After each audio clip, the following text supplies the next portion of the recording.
Hello friends, this is Sanjay Shah presenting my novel The Unfiled Case for the Uspurta channel. This is recording of chapter 4. Previously, we heard that Vaini Sahib is meeting lawyers and Dada Sahib does not know what her next move is. Ganesh the driver is aware a little bit but can't decide if he should say it and to whom.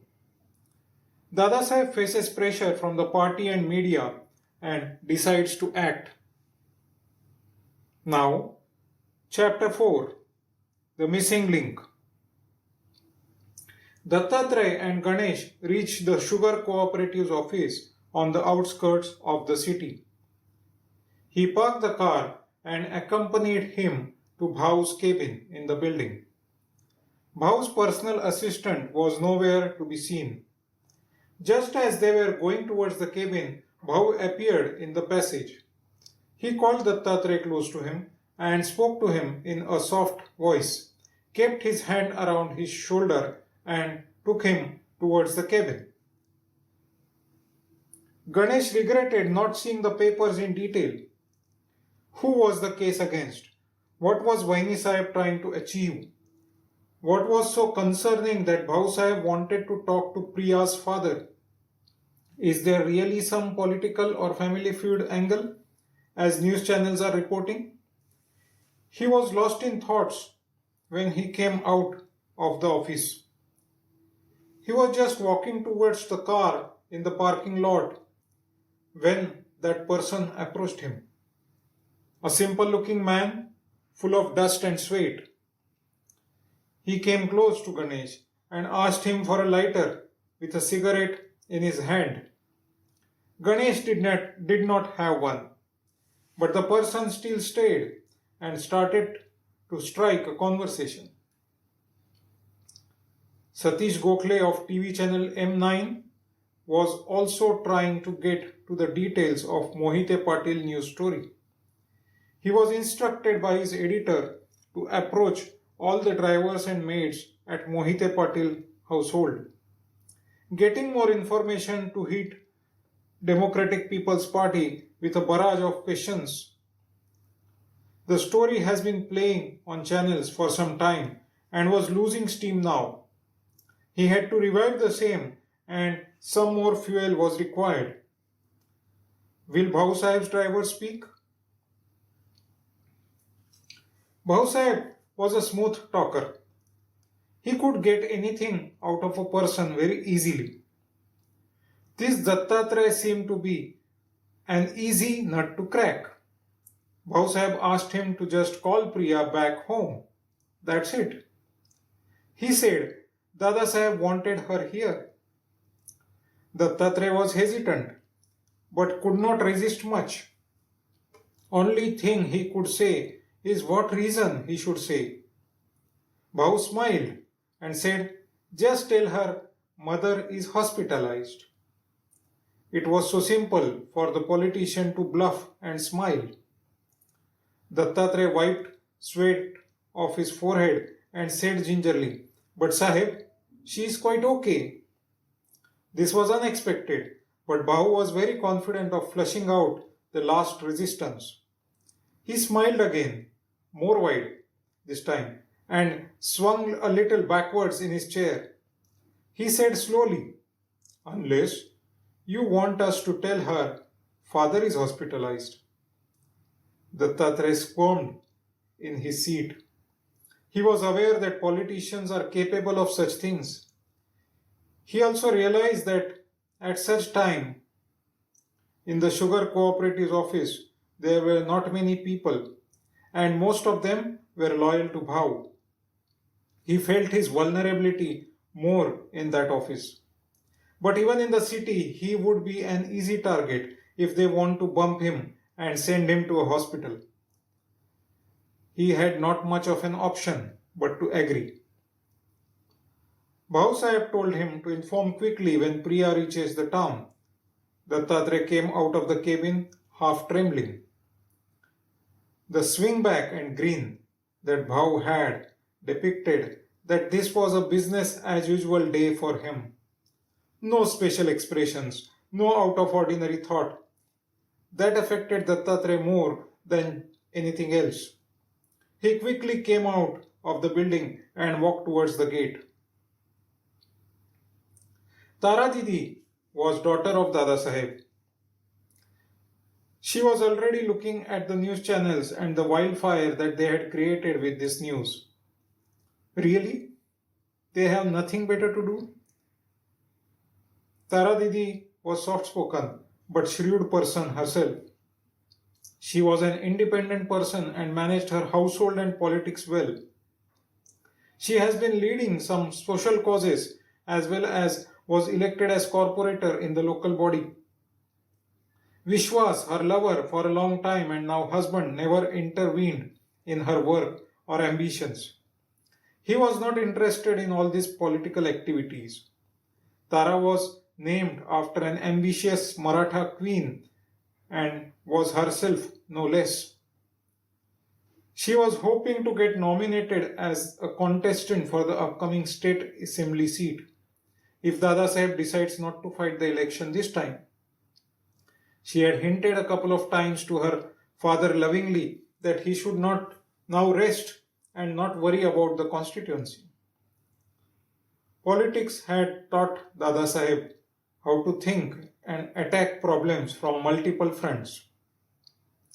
Taking multiple viewpoints into account and anticipating issues has been a cornerstone of his leadership style. When he was Minister of Transport in Rao Saheb's ministry a few years back, he was credited with successfully handling the strike of state transport employees. He could sense the issue before it became a problem.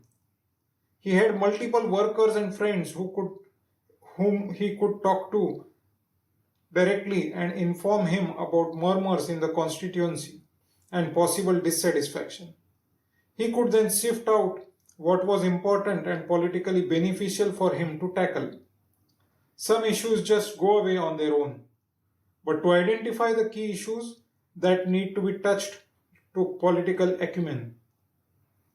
Dada relied on Sharad Raste for the same.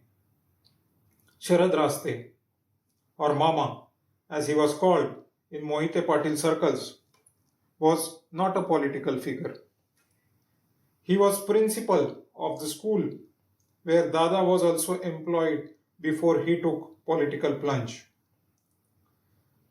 Sharad was junior to Dada Saheb by 4 years and retired many years back after serving his full term in the same school for a long time.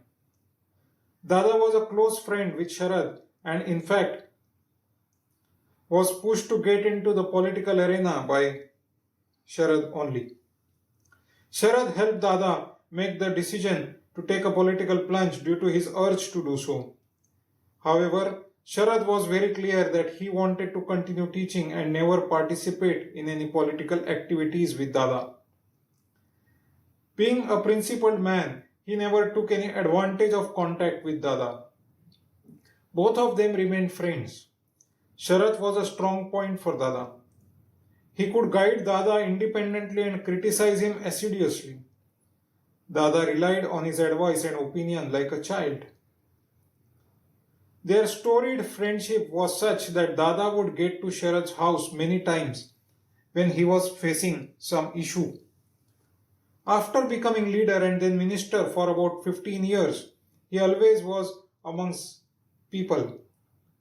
But he would go to Sharad's home in disguise and at late night.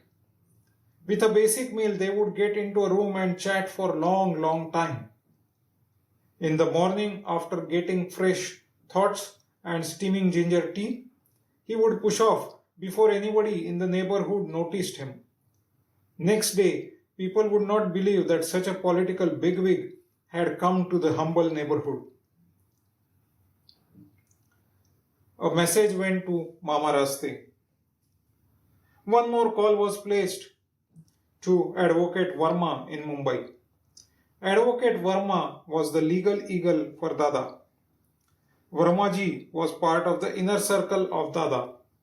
In fact, He was the one who saved the trouble in case Dada had to get control of the land around the hospital, which belonged to Dada's charitable trust.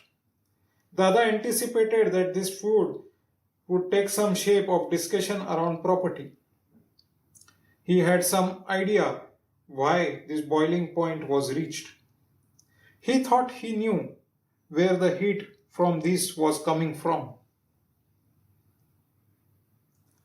Tara Didi was already active as well. She picked up the phone and called her mother, Vaini Sahib. The phone was not reachable. She tried her maternal uncle, Manoj Nimbalkar. Thankfully, he picked up. She inquired about Vaini Sahib, half expecting that he will stonewall her. She asked about the media news and what is Vaini Sahib up to. Manoj spoke to her for a long time, but the call left Tara more worried than before. She asked her driver to quickly take to the bungalow. Dada Sahib would be worried to hear this. Her thoughts were already running at the top speed and she felt that the car was too slow. Ganesh was lost in thoughts. He did not really notice the person next to him. Satish asked him casually, "Is Bhau Sahib still there?" Ganesh said without looking up, "Yes." Satish persisted, "Is the case coming up soon?"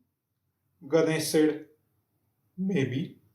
But now he looked up and noticed whom he was talking to. Satish knew no point asking him further, so he just veered into another topic. The usual trick which is always successful, he said, "Are you from Solapur?" If you can use the question with a local accent, the person is sure to start talking. So did Ganesh. Both talked about Solapur, then Akluj, Ganesh's native place. Satish had worked in the area enough to talk about Cotton Market and Sayaji Raje Water Park, famous in the area surrounding Akluj. He offered Ganesh tea and both went to the tea stall nearby. Friends, that is the end of chapter 4. If you like or want to comment on this novel, please do in the section below. Also subscribe to our channel to get regular updates about the novel in the future. Thank you.